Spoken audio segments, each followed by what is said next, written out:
AJ Whetton joins us for New Zealand sporting history in a moment. Time now for the headlines. Thanks, Jesse. Government ministers have confirmed job cuts at Whakaata Māori, but there are no specifics yet. The public have been given just 4 working days to submit on the government's bill reopening offshore oil and gas exploration. The redevelopment of Dunedin Hospital is being downgraded, and hundreds more women have made sexual assault allegations against the former owner of the London department store Harrods, Mohammed Al Fayed. I'll be back with more news, including the mountain forecasts at 3 o'clock. This week on Music 101, Damn Native tell us why one of Aotearoa's greatest hip-hop albums is finally being pressed on vinyl. Delaney Davidson and Waratah's Barry Saunders perform live in Wellington's Vituna Chapel. Rob Ruha talks haka ahead of a world record attempt. Who's Goodoo's Bob Mould shares his life as a touring punk musician. And spin-off editor, writer and athlete Madeline Chapman picks the music on the mixtape. Music 101 this Saturday from 1pm with me, Cara Rickard, here on RNZ National. Kia ora, time for New Zealand sporting history. And today's guest is a bit of a Kiwi hero. In 2014, he was described by the New Zealand Herald as one of our 100 greatest All Blacks. And that's probably fair enough, given his career highlights include, well, I don't think this is a spoiler, winning the first ever Rugby World Cup.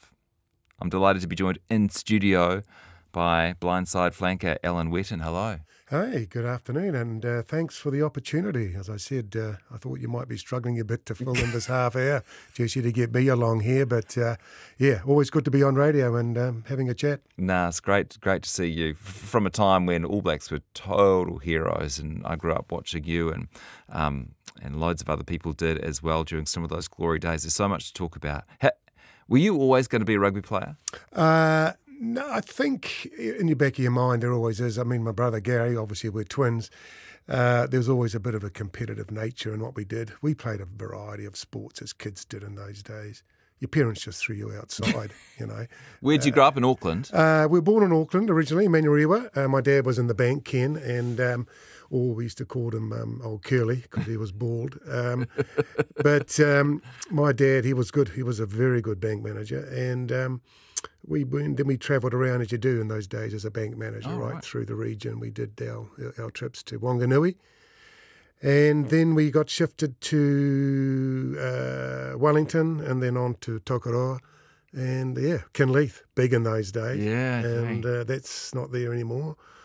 And then I presume you learned to take care of yourself on a rugby field playing. I remember playing against Toke back in the Waikato days. Man, that was a tough game. I was Tokoroa, I was East, I think. We played in bare feet in those days, 7-8. And, of course, you learnt the ropes and, but progressing through, and once you go to grammar, or I was Auckland Grammar, we both played different sports. Gary was into football because he was too big.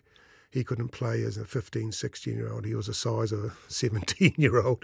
Hang on, sorry. He played Soccer? Yeah. Because he's too big for rugby? Yeah, too big for rugby. As they had he's not too big, but he was young. He was only 14. Right. So if you put him against 16, 17. Got it, yeah. And then I hadn't quite reached puberty. I don't think I got there till 28. But I was a lot behind him. He developed a lot quicker. And so you're not identical twins? No. Okay. No. So I was. It's hard to tell with the moustache. I remember him with the moustache. He had the big mushy. Yeah. Omar Sharif, we used to call him. His nickname's the Bull.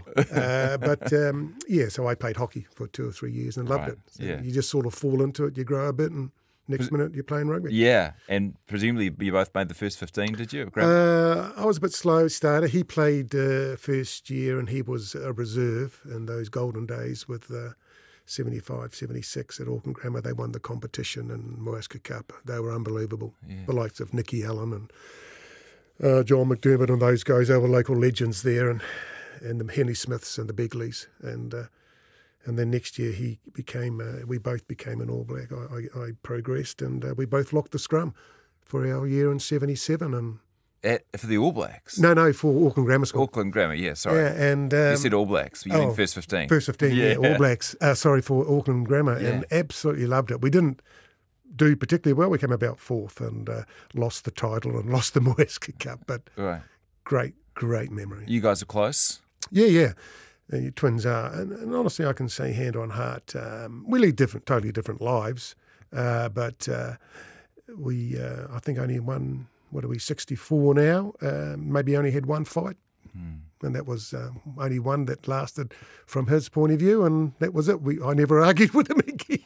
I mean, it's rude to ask, but what was it about? Oh, just dumb stuff, you're 16, 17, I don't know. I was on the phone and he got shitty with me, and I told none of his business, and I just said, get out of here, turned around, and I just threw a hand at him, but sadly it hit him right in the chops. And he's a big man, and he looked at me, and I just said to my best mate, Lee Walsh, and Wally, I said, Wally, I've got to hang up. He said, why? I said, it's not looking good for me. I'll call you back if I can. And that was the only time. Man. And we're pretty tight. Well, I suppose these days, if you're big and you're good at sport, you choose in seventh form between league and rugby. But was that even on your radar, Luke? No, we're going back a long time. Yeah. We're rugby, cricket, soccer, a bit of basketball. Those were your main. And Auckland Grammar, we didn't have league. In our school, it was more St Paul's, maybe Mount Albert down the road. But totally changed the environment now. So it would have been plenty of All Blacks came out of Auckland Grammar, though. Was that on your radar when you left school? No, because I loved my year I had, even though it wasn't as successful, I had a good year myself personally, and I thought, well, actually, I have some ability.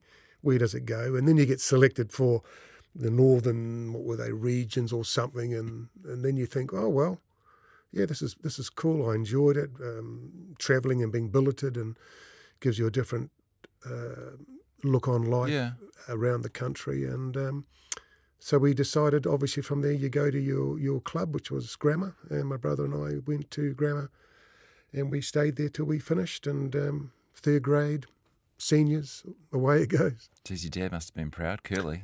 Yeah, old Curly was. Our name's up on the honours board in the pavilion at Grammar.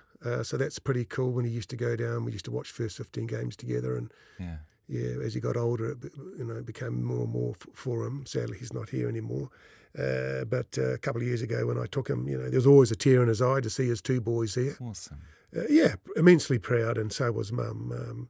Probably, like most parents, just one-eyed. Totally one-eyed supporters, but it gave them as much a thrill as it did us too. I'm talking to Alan Whetton, former All Black. Who made the All Blacks first, you or Gary? Oh, Gary by far. He was there in 80 in the 81, the infamous All Black Springbok match at Eden Park in 1981. You might have been pleased to miss that one. Mind you got a bit of controversy down the tracks. Yeah, I wasn't that good enough, so it doesn't matter. I was never on the radar, but I was only 21. And playing, and just starting to play for Auckland, possibly. Mm-hmm. But Gary had a season, and he was brought into that third test, of course, and cemented his name from then on.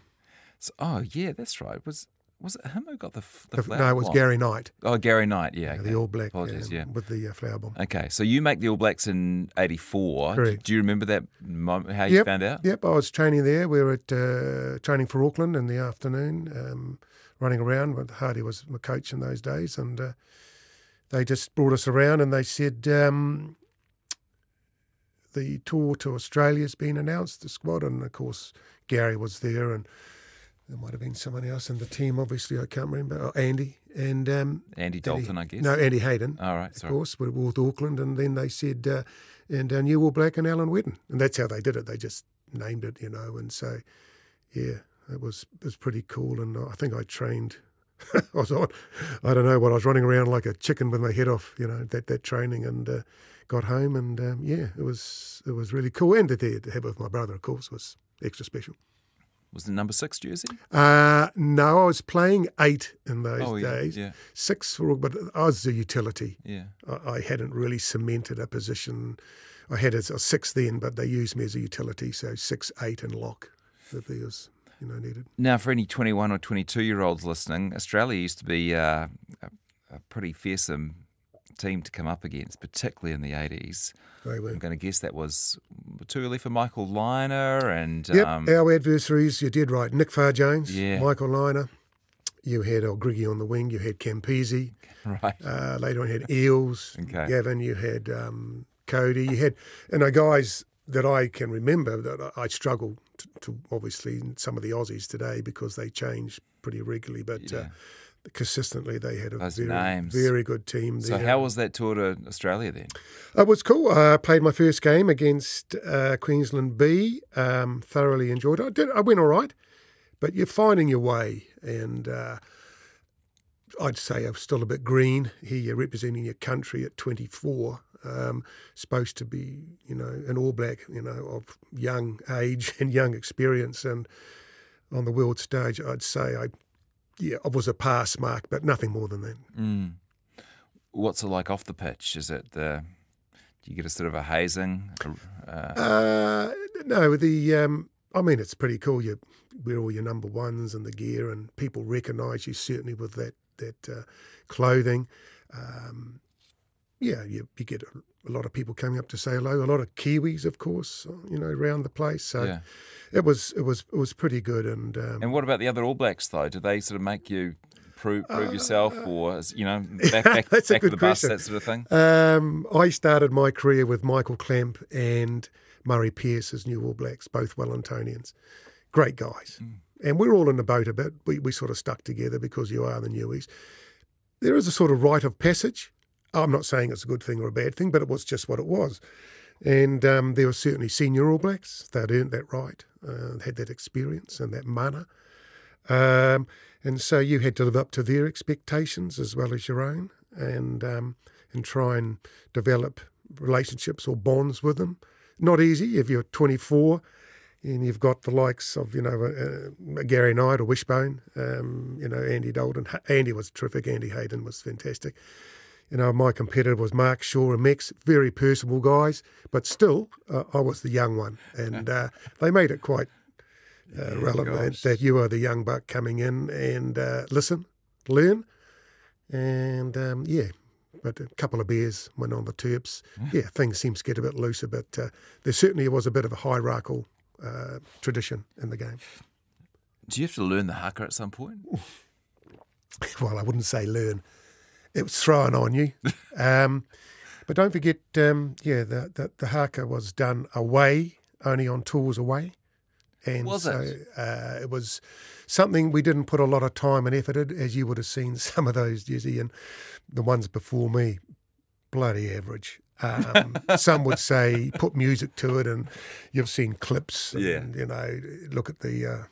should I say us white or European boys doing it was really probably doing a disservice, but that was what we did. It was a tradition, and but we didn't pay the attention it deserved until we knew more about it later on down the track. So we all did the haka. Okay. You listen to RNZ National. This is our weekly sporting history segment. Jesse Mulligan talking to Alan Whetton. Tell me about the Cavaliers tour. Do you remember making that decision? Yeah, I thought you might bring that up.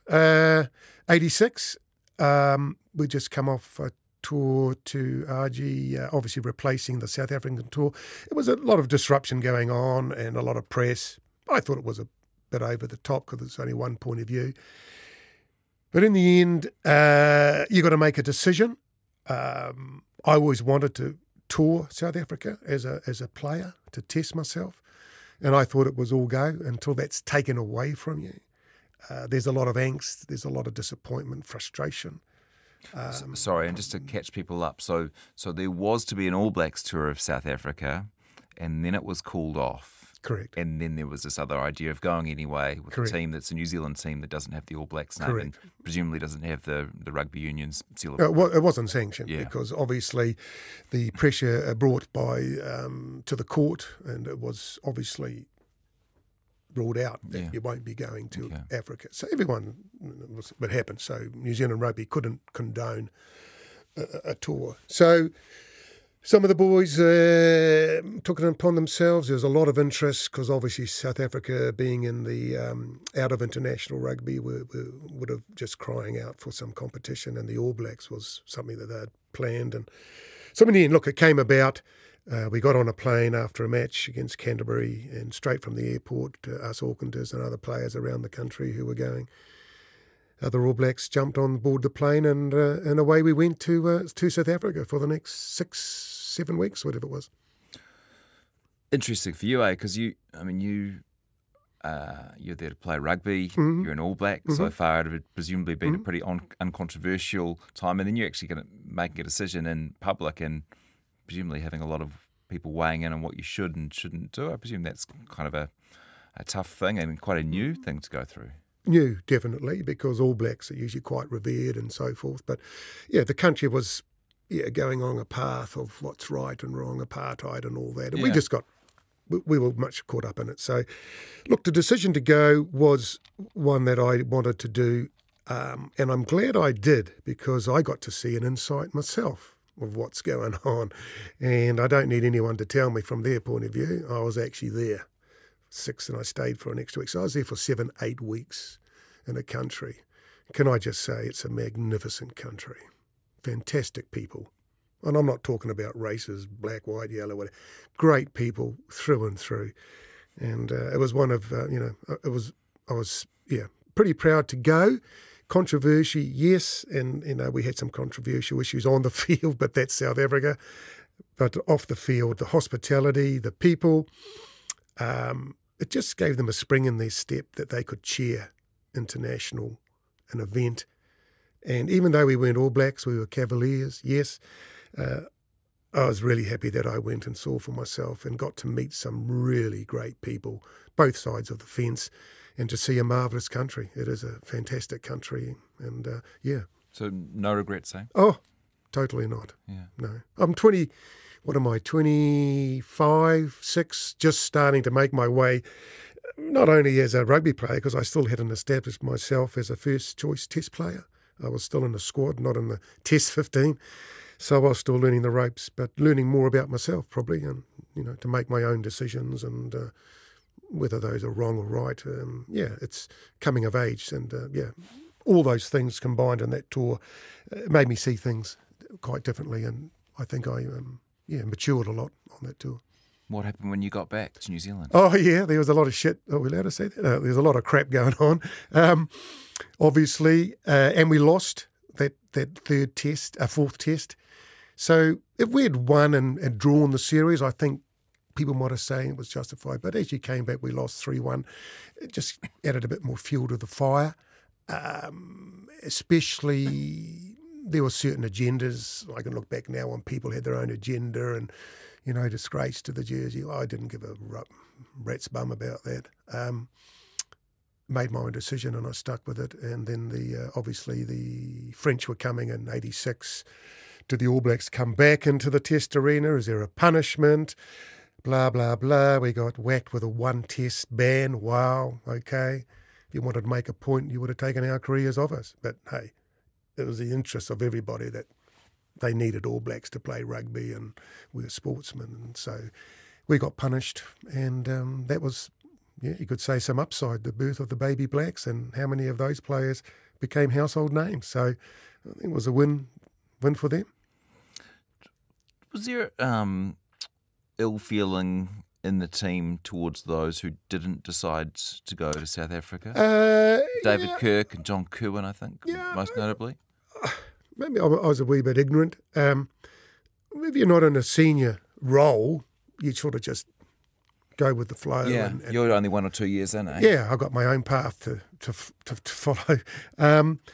And when you've been around a while and it's a tight group, obviously people have their own opinions. I mean, I think it's up for them to say. But I got on really well. I'm a good mate of David Kurtz, great mate of David's, and a great mate of JK's. They had other reasons for not going. That's up to them, and full credit to them. I guess their reasons were more public than for us who went. So I guess it weighed a wee bit unevenly in some. And no one ever came up to us and said, well, why did you go? What was your reasons? Right. Why you shouldn't go? Right. So I think that's what's probably racked up some of the guys, more senior guys. But for me, I didn't really worry. I just got on with life. Thank you. I want to leave some time for the Rugby World Cup. It just occurred to me, and I don't have notes in front of me on this, but were you in that game of the century, Auckland taking the Ranfurly Yep, Shield? 85. I was there. What a game. Fantastic. What a week. Not that I can remember much of it. Really? But, that was Hardy. We'd got our bums smacked in 83 when we went down there for our first crack, and that was the start of their reign under Alex Wiley. And they had a formidable team, and it just shows you. My brother was injured, sadly, in a centenary match in Africa, so he was out for the season. And at 83, what was I, 24-ish, I took his place as lock. Me at 16'2", 16 stone, 4 pound, 6'4", and Andy Hayden at 6'7", 22 stone. That was your locking combination. I mean, that wouldn't have scared some grandmas at bingo. And I played like a grandma. No offence to grandmothers out there, I do you a disservice. But we were well and truly spanked and out of our depth, and they were just too physical, dominated us, and they, 25 to something, I don't know. I don't think we even scored a try, but yeah, they walloped us. And so it was a bit more like redemption in 85 when we did get another. The whole country, I remember that, I presume it was a Saturday, driving around. It was all that was being talked about on the radio, and it was such a good game as well. Yeah, well, you'd had the Ranfurly Shield holders for 25. They were the epitome to win. In 84, of course, we beat them up in Auckland. We had a marvellous team. I've still got that. I don't have a lot of my photographs, but that one takes pride and place. 84. Unbelievable year, unbeaten, and I was playing some damn good footy. I don't mind even saying it. I was amongst some fantastic men. And so we were pretty confident going down. It was our turn. We knew it was going to be a hell of a battle. 52,000. I remember seeing people on the sideline about 2 yards away from the line out. And it came down to that last minute where JK smacked it over the line, and it could have gone either way. But more relief. And anything, bruising, as you would expect, bit of controversy, 2 top teams at the top of their trade, and people just walk away and going, if you're going to lose a Shield match, that's the one you'd want to lose it to. And we won. And rugby just in maximum health in New Zealand, right? Yeah. North versus South. It had all the makings, didn't it? It was built up. Yeah. North, South, the old adversaries, Auckland, Canterbury, that rivalry. It's intense. Perfect. And we had supporters down there in their numbers, and it just had everything. And that's why it'll go down as probably one of the classics. And I had a role in it. I'm not saying it was a major role, but yeah, that's something that'll stick with me for a long time. I'm talking to Alan Whetton, 1987 Rugby World Cup. How big a deal was it for you guys going in? Did you sort of grasp the gravity of the tournament? Say it quite honestly. It was totally new. It wasn't sanctioned by the IRB originally. It was a couple of gentlemen, one from the Bay and one from Australia, who saw an opportunity and they said, we're going to run with it.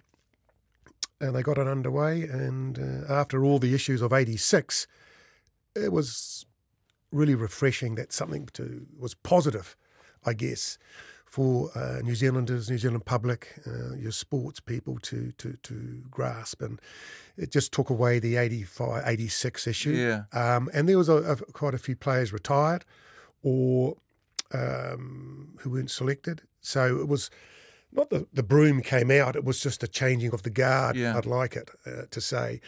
And so after trials and central games and don't forget I was dropped in 86 after the Australian tour here and the Baby Blacks played. They lost 13-12. We played in Dunedin. We won 13-12 and I had a shocker. I know that. And tell me about that. And I was just down in Christchurch. I got on the large because I knew that I was going to be dropped. You don't have to be told, and I didn't have a good game. I know Michael Tyneman came out the boot of the scrum and he crossed the line, but old Bevan, the Welsh referee, is a good dude.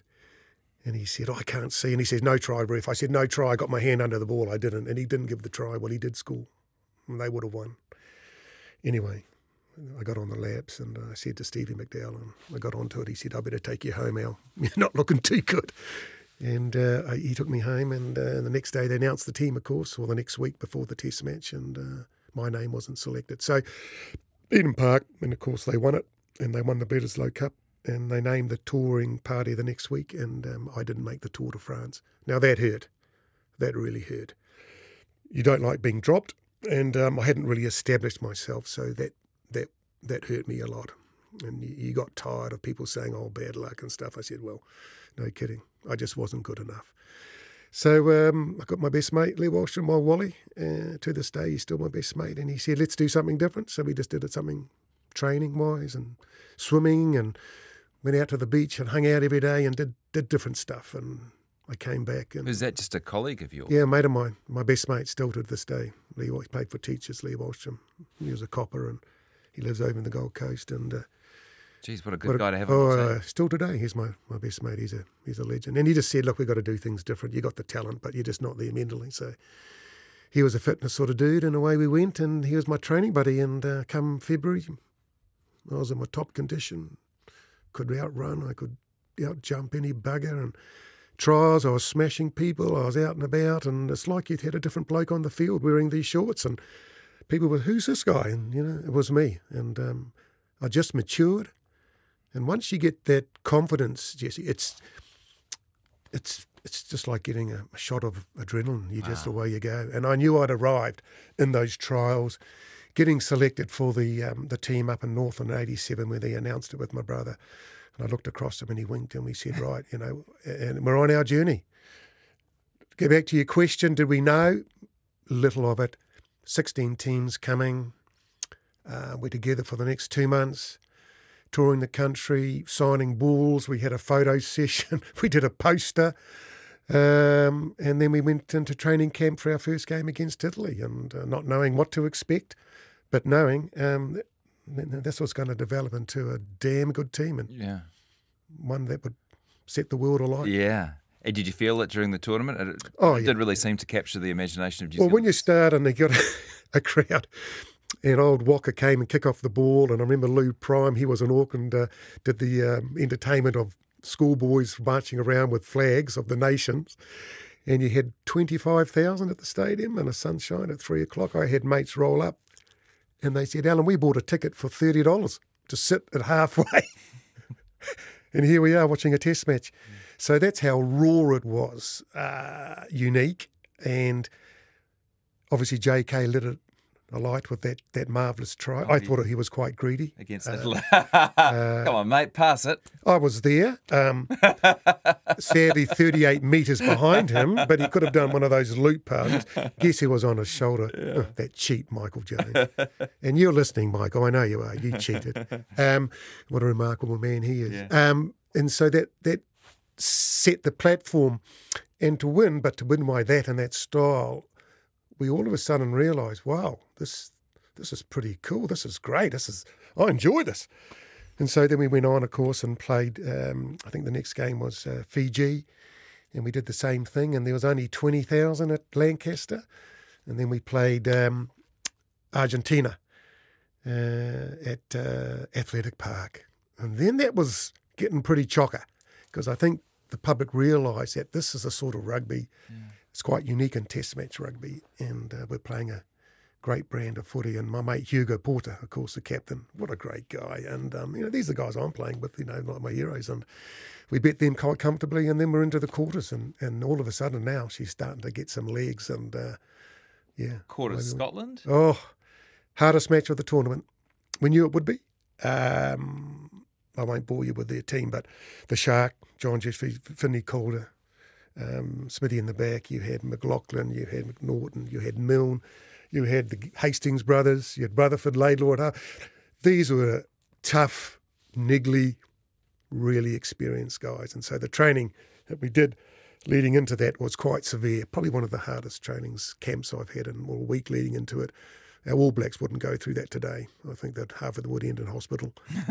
Concussion. No offence, guys, but you'd probably lose. I'm almost out of time. How good did it feel to be part of that team, just lifting the trophy at the end? Yeah, I think, again, didn't quite realise it until many years down the track what we achieved and how hard it is to win it. As you know, we went for 24 years until we won another one.